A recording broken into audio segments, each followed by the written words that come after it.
taken off my old single speed cassette and I've got my nice shiny new one here. So in order to fit it onto the wheel, if you just come down here a little bit, you see the threads on the back there and the outer part where the tool fits. It's going to slide it on here and oops, just twist it on, and it actually just comes on quite easily.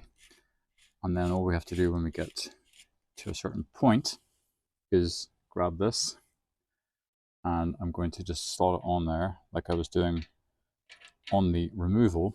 And again, I'll just set it sideways, pop in the nut that's part of the wheel, just enough to stop it from slipping, and then I can apply the pressure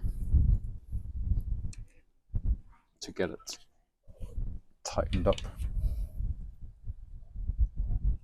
And that's us, nice new 17 tooth freewheel single speed hub.